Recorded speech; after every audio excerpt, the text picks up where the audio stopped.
Hi viewers, எப்படி இருக்கீங்க? கோடை காலம் சம்மர் ஆரம்பிச்சிருச்சு. ஸோ அதனால நம்ம கிச்சனுக்கு ஒரு நியூ லுக் கொடுக்கணும் அப்படின்ட்டு வித்தியாசமாக கொஞ்சம் கொடுத்துருக்கோம். ஸோ பிடிச்சிருக்குன்னு நினைக்கிறேன். இன்னைக்கு என்னோட மெனுவில் எடுத்துருக்கிறது ஒரு ஹெல்த்தியான டிஷ்.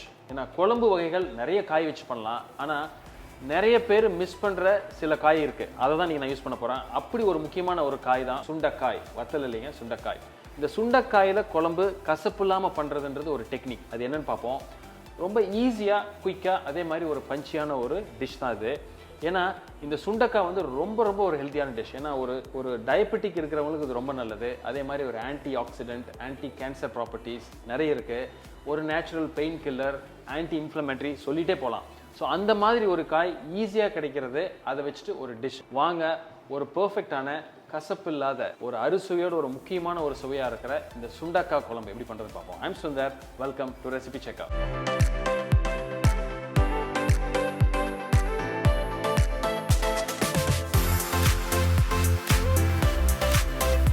ஸோ இந்த சுண்டக்காய் குழம்புல முக்கியமான ப்ராசஸ் அப்படின்னா இந்த பச்சை சுண்டக்காவை உடைச்சு அதில் இருக்கிற அந்த விதையை எடுத்துட்டு தண்ணியில் வாஷ் பண்ணி அந்த கசப்பை எடுக்கிறோம். அதுதான் ரொம்ப முக்கியம். அந்த ப்ராசஸ் எப்படின்னு பார்த்துட்டு நம்ம ஸ்ட்ரெயிட்வே குக்கிங்கு போயிடலாம்.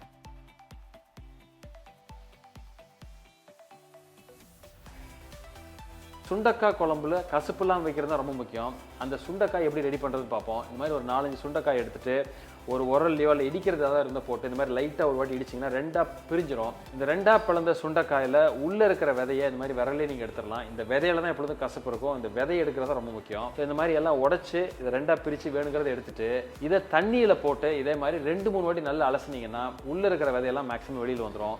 அப்போ நமக்கு அந்த சுண்டக்காய் குழம்பு வைக்கிறப்ப கசப்பு இல்லாமல் இருக்கும். ஸோ குழம்பு அப்படின்னாலே நல்லெண்ணெய் அதான் நமக்கு பெஸ்ட்டு.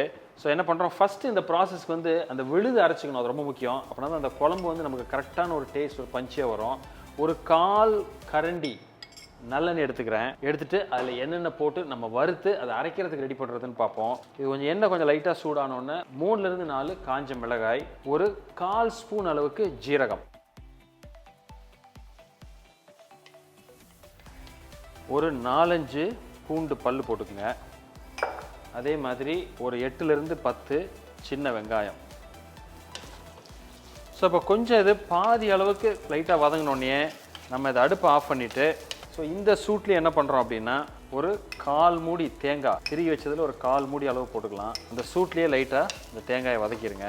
ஸோ இப்போ இதை நம்ம ஒரு மிக்ஸி ஜாரில் போட்டு இல்லை உங்கள் வீட்டில் அம்மி இருந்தால் அம்மியிலையோ நல்ல நைஸாக அரைச்சி எடுத்துங்க. இந்த விழுது தான் இந்த குழம்புக்கான பேஸு. நம்ம இதிலிருந்து தான் அந்த குழம்பு எப்படி நம்ம செய்யறதுன்னு பார்க்க போகிறோம்.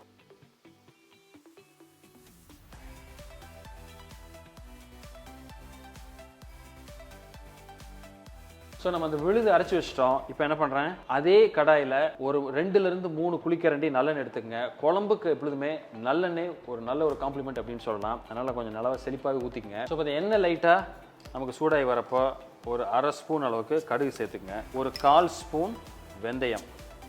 ஸோ இந்த கடுகு பொரிஞ்சு லைட்டாக வரப்போ கொஞ்சம் கருவேப்பிலை போட்டுக்குங்க. அப்போவே நம்ம வெட்டி வச்சுருக்கிற ஒரு 10-12 பூண்டு பல்,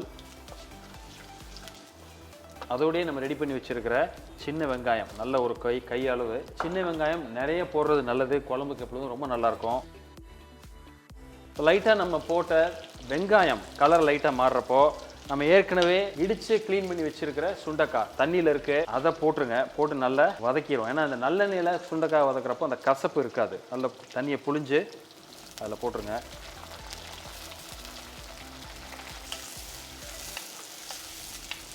ஸோ இப்போ சுண்டக்காய் நல்லா வதங்கி ஓரளவுக்கு நல்லா சுருங்கி வருது. ஸோ இந்த ஸ்டேஜில் நம்ம என்ன பண்ணோம் அப்படின்னா நம்ம வெட்டி வச்சுருக்கிற தக்காளி சேர்த்துக்கலாம். ஸோ எப்பொழுதுமே அந்த குழம்பு வந்து நல்ல ஒரு கன்சிஸ்டன்சி கிடைக்கணுன்றதுக்காக எப்பொழுதுமே நம்ம என்ன பண்ணுவோம்னா தக்காளி ஒரு 1/2 தக்காளியோ இல்லை 1 தக்காளியோ மிக்சியில் அடித்து அந்த ஒரு விழுதா அதையும் நம்ம சேர்த்துக்கலாம் அந்த ஸ்டேஜில். ஸோ இப்போ இந்த ஸ்டேஜில் இதுக்கு தேவையான பொடி என்ன போடுறதுன்னு பார்ப்போம். ஒரு 2 ஸ்பூன் அளவுக்கு கொத்தமல்லி பொடி. ஏன்னா இந்த சுண்டக்காயில் இருக்கிற அந்த கசப்பு அந்த ஃப்ளேவர் எடுக்கிறதுக்கு இந்த கொத்தமல்லி ரொம்ப யூஸ்ஃபுல்லாக இருக்கும். அதனால் அது எப்பொழுதுமே கொஞ்சம் எக்ஸ்ட்ரா போட்டுக்கலாம். ஏற்கனவே மிளகா சேர்த்து நம்ம அரைச்சி வச்சுருக்கோம் அந்த விழுதில். அதனால் ஒரு 3/4 ஸ்பூன்லேருந்து 1 ஸ்பூன் உங்களுக்கு காரம் எவ்வளோ வேணுமோ அந்த அளவுக்கு காரப்பொடி, ஒரு 1/4 ஸ்பூன் மஞ்சள் பொடி. ஸோ இப்போது கொஞ்சம் லைட்டாக தண்ணி சேர்த்துக்கலாம். ஸோ இப்போ இது கொதிச்சு வந்துட்டு இருக்கிற ஸ்டேஜில் நம்ம என்ன பண்ணலாம், இதுக்கு கொஞ்சம் தேவையான அளவு உப்பு கொஞ்சம் சேர்த்துக்கலாம். இப்போ இந்த ஸ்டேஜில் நம்ம எடுத்து வச்சிருக்கிற புளி வந்து ஒரு நல்ல வார்ம் வாட்டரில் கரைச்சி வச்சுருக்கேன். அந்த புளி கரைசலை அதில் சேர்த்துருங்க. இதோட கொஞ்சம் நம்ம தண்ணி சேர்த்துக்கலாம். ஸோ இப்போ கொஞ்சம் தண்ணி இப்போ எக்ஸ்ட்ரா சேர்த்து இந்த அளவுக்கு ஒரு கன்சிஸ்டன்சி வர மாதிரி நான் வச்சுருக்கேன். ஏன்னா இது வந்து நல்லா கொதிச்சு அந்த புளி வேகிறதுக்கு எப்படி ஒரு 5லிருந்து ஒரு 10 நிமிஷம் ஆகும். அதுக்கப்புறம் நம்ம அந்த விழுதை சேர்ப்போம். அதுவே ஒரு திக்கினிங் ஏஜென்ட் தான். ஸோ இது எல்லாம் சேர்ந்து ஃபைனலாக நம்ம அந்த குழம்பு நம்ம இறக்குறப்போ கரெக்டான ஒரு பதம் நமக்கு கிடைக்கும். ஸோ இப்போ நல்லா கொதிச்சு வருது. இப்போ அந்த புளி நம்ம சேர்த்தது வந்து நல்லா வந்துருச்சு. இந்த ஸ்டேஜில் நம்ம ஏற்கனவே அரைச்சி வச்சிருக்கிற தேங்காய், பூண்டு, வெங்காயம் எல்லாம் போட்டு மிளகாலாம் போட்டிருக்கோம். அந்த விழுதை இதில் சேர்த்துருங்க. ஆட் பண்ணி நல்லா மிக்ஸ் பண்ணுங்கள். ஸோ இது சேர்த்தோடனே ஓரளவுக்கு இது கொஞ்சம் திக் ஆகும். ஸோ இது இன்னொரு 10 நிமிஷம் நல்லா கொதிக்கலாம். கொஞ்சம் திக்காகி வரணும். அந்த எண்ணெய் மேலே மிதக்கிற அளவுக்கு வரணும். அந்த குழம்புல எப்பொழுதுமே அந்த நல்லெண்ணெய் மேலே மிதந்து வரப்போ அது ரொம்ப அருமையாக இருக்கும். டேஸ்ட் வைஸ் அதே மாதிரி பார்க்குறதுக்கு லுக் அண்ட் ஃபீல் ரொம்ப நல்லாயிருக்கும். ஸோ இப்போ நம்ம அந்த விழுது சேர்த்துட்டோம். இது நல்லா கொதிச்சிட்ருக்கு. ஸோ இந்த ஸ்டேஜில் இதுக்கு தேவையான உப்பு காரம் எல்லாம் இருக்கான்னு செக் பண்ணிக்கலாம். காரமும் சேர்க்கலாம், கொஞ்சம் உப்பு சேர்த்துக்கலாம், கொஞ்சம் லைட்டாக காரப்பொடி. ஸோ நல்லா மிக்ஸ் பண்ணிவிட்டு மூடி வச்சு ஒரு 10 நிமிஷம் நல்ல இது குக் ஆகட்டும். அப்போ அந்த குழம்பு எப்படி வந்திருக்குன்னு நம்ம பார்ப்போம்.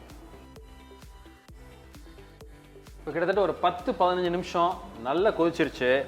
ஸோ இப்போ இது நல்ல ஒரு கிண்டி விட்டுட்டு எப்படி இருக்குன்னு பார்க்கலாம். பார்த்தீங்கன்னா முன்னைக்கு இப்போ நல்ல கொஞ்சம் திக் ஆகிருக்கு. ஸோ இது வந்து இப்போ நம்ம மண் சட்டியில் குக் பண்ணுறப்ப என்ன அப்படின்னா, எப்பொழுதுமே நம்ம அடுப்பை ஆஃப் பண்ணி கூட ஒரு 10 நிமிஷம் அந்த சூட்டில் அதை கொதிச்சிக்கிட்டே இருக்கும். ஸோ எப்பொழுதுமே அந்த புளி, அந்த சுண்டக்காய், அந்த புளிப்பு, அந்த கசப்பு, அதுக்கு ஒரு வெல் பேலன்ஸ்டாக பார்த்தீங்கன்னா கொஞ்சம் வெல்லம் இந்த ஸ்டேஜில் கொஞ்சம் லைட்டாக ஆட் பண்ணிக்கிறேன். அடுப்பு இப்போ நான் ஆஃப் பண்ணிடுறேன். பொடியாக வெட்டி வச்சுருக்கிற கொத்தமல்லி, ஒரு ஃபைனல் டச் அப்படின்னா 1/4 கரண்டிலேருந்து 1/2 கரண்டி நல்லெண்ணெய் மேலே மிக்ஸ் பண்ணிடுங்க. அந்த கலர் அதே மாதிரி அந்த மனம் எல்லாம் பர்ஃபெக்டாக ஒரு குழம்பு. அந்த திக்னஸ் எல்லாமே இன்னும் கூட கொஞ்சம் திக்காகும். ஏன்னா அந்த மண் சட்டியில் இருக்கிறப்போ இன்னும் அந்த சூடு இருந்துகிட்டே இருக்குது. இப்போ நம்ம அடுப்பை ஆஃப் பண்ணிட்டோம், இருந்தாலும் அது கொதிச்சிட்டு இருக்கு. ஸோ அதனால் ஒரு 2 நிமிஷத்தில் இது அடங்கிடும்.